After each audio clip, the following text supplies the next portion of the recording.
Salut à tous, c'est TSR de Ludovox, nous sommes sur Paris Ludique 2017 et nous sommes sur le stand de Pearl Games avec Sébastien. Bonjour Sébastien. Salut.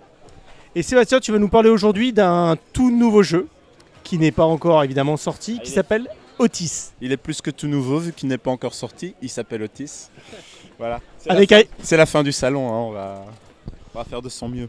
Donc est-ce que tu peux nous dire, Otis, quelle est la cible du jeu, la durée d'une partie, le nombre de joueurs, la fiche un peu signalétique rapidement? Ouais, première chose, on est chez moi, chez Pearl Games.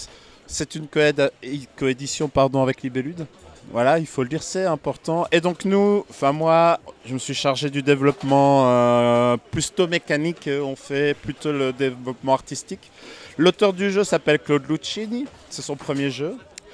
Et c'est un jeu de 2 à 4 joueurs. Je vais mentir si je dis que c'est en termes de difficulté entre Pearl Games et Libellude. C'est plutôt un vrai Pearl Games. Mais quand même qui a un niveau de règle qui n'est pas aussi poussé que d'autres Pearl Games et qui joue en 1 heure à 4 joueurs habitués. Donc une demi-heure à 1 heure et quart si on découvre, quoi. Donc en termes de durée de jeu, c'est pas un gros jeu. En termes de règles, c'est pas non plus un très gros jeu. Mais c'est un jeu qui peut mener à de l'optimisation. C'est bien ça. D'accord, merci. Est-ce que tu peux nous parler du thème du jeu, de l'arrière-plan et puis de ce que sont les joueurs, de ce qu'ils doivent faire?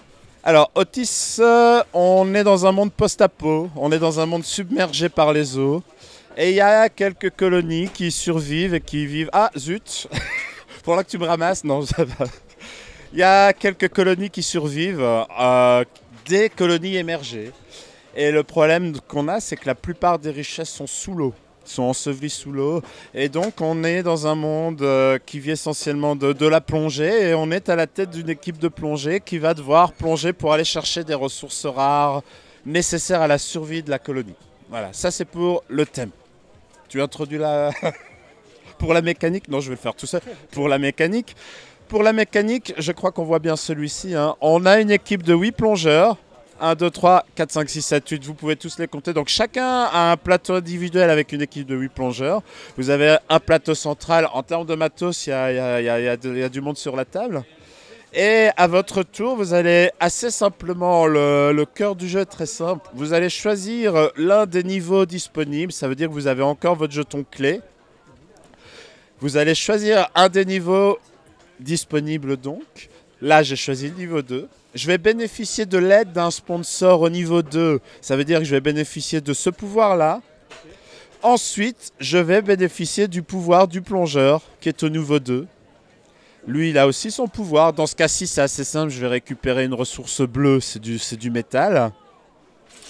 Ensuite, je perds mon token action qui va partir en dessous.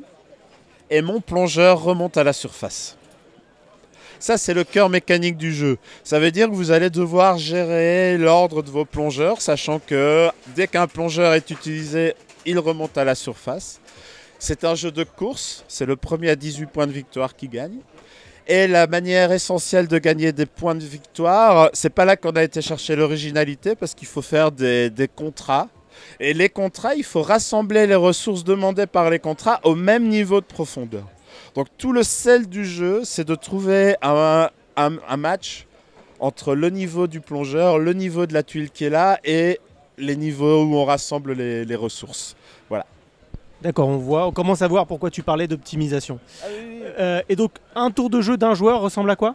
C'est ce que je viens de dire, ça veut dire qu'on choisit un niveau. On active le pouvoir qui est là, on active le plongeur et il remonte. Ça, c'est le tour et chaque tour, on va faire ça. Après, il y a des subtilités. Je vous ai dit, le jeton action, il vient ici en bas. Ça veut dire qu'à chaque fois qu'on fait un jeton action, on perd un niveau, on perd un jeton. Et on récupère tous ces jetons quand on en a joué suffisamment que pour arriver au hacker qui est là. Au début, il faut jouer ces 6 jetons. On a 5 niveaux plus un joker. Il faut jouer ces 6 jetons pour tout récupérer. Alors en optimisateur, on peut déjà prévoir ces 6 tours. C'est un peu complexe de bien gérer ça. Mais on peut jouer de façon plus libre, plus tranquille. Il n'y a jamais de très mauvais tours. Le truc, c'est que le hacker qui est là, on va pouvoir l'upgrader. Et au plus il avance, au plus vite on récupérera ses jetons. Donc, au plus la partie avance, au plus on aura de la maîtrise sur ce qu'on fait. Ces personnages, on pourra, grâce à l'un des pouvoirs des sponsors, les upgrader. À ce moment-là, ils ont un meilleur pouvoir. Donc on peut upgrader plusieurs gars. C'est un jeu réellement de progression. Au début, on a 8 gars qui sont compétences de base. On peut les upgrader. On peut acheter des pouvoirs là. Enfin, voilà. Il y a une montée en puissance qui est assez subtile, qui nécessite quelques parties pour bien être maîtrisée. Mais tout ça dans un temps de jeu assez court finalement. D'accord, en termes d'interaction entre joueurs, ça se joue essentiellement au niveau des contrats ou il y a autre chose? Alors, je ne vais pas dire que le point fort c'est ça, mais l'interaction, je veux dire, c'est un jeu plus d'optimisation, mais vous avez plusieurs points d'interaction. Vous avez évidemment les contrats qui sont communs. Ce que j'ai pas dit, c'est qu'on peut utiliser un joker, on choisit son niveau. Quand on fait ça, on change l'ordre des tuiles sponsors ici, ça crée une interaction. Vous avez des plongeurs qui ont des interactions aussi. Vous en avez un qui permet de copier les voisins et tout ça. Voilà, c'est pas un jeu d'interaction fort, c'est sûr et certain. Mais il y en a quand même. Ok, bah écoute, je pense que... Évidemment, on n'a pas fait le tour de tous les composants de jeu, mais je suis certain qu'ils servent tous. Oui. Allez, je peux faire un exemple. Bon, il y a de l'argent. Il y a beaucoup d'actions qui nécessitent de l'argent. Ça, c'est de l'énergie. Je vous ai dit, à la fin du tour, votre plongeur remonte à la surface. Vous pouvez décider, non, il ne remonte pas, ça me coûte une énergie.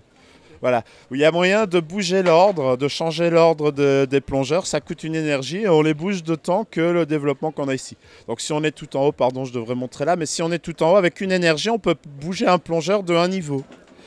Tandis que si on a fait évoluer ce gars jusqu'à 4, on peut bouger un plongeur de 4 niveaux. Donc il y a pas mal de contrôle, voilà. Donc il y a pas mal de moyens d'upgrader son plateau pour le faire tourner plus vite et mieux. Voilà. Alors j'ai parfois entendu dire c'est une course au point. Quand on parlait de l'interaction, finalement le plus haut niveau d'interaction c'est cette course au point, c'est de savoir dans quel timing les autres sont. Si on a un qui veut rusher, il faut faire attention de ne pas vouloir trop se développer parce qu'on risque d'être trop court. C'est un jeu de première hauteur. Est-ce que tu peux nous dire un peu plus sur cette hauteur et sur les événements qui font que ce jeu va être édité? Alors le truc c'est que Libellud a repéré ce jeu à Cannes, l'auteur qui travaille pour Blam, entre Blam Édition, présentait le jeu à Cannes, je crois que ça fait 2-3 ans, et ils ont vraiment aimé le jeu, mais ils ont estimé que c'était pas dans leur gamme. Et je crois que Régis voulait un peu faire plaisir à sa team, à son équipe de développeurs et tout ça, en développant un jeu plus expert, mais comme il était vraiment pas dans la gamme, ils ont cherché un partenaire qui est plus dans cette gamme-là, et comme on gravite un peu autour d'Asmodée, tout ça, on a fait ça ensemble. Et ça s'est super bien passé. Merci beaucoup Sébastien pour toutes ces informations. C'est la fin du salon. Je pense que vous allez tous prendre un repos bien mérité. Et nous, on se retrouve très bientôt sur Ludovox.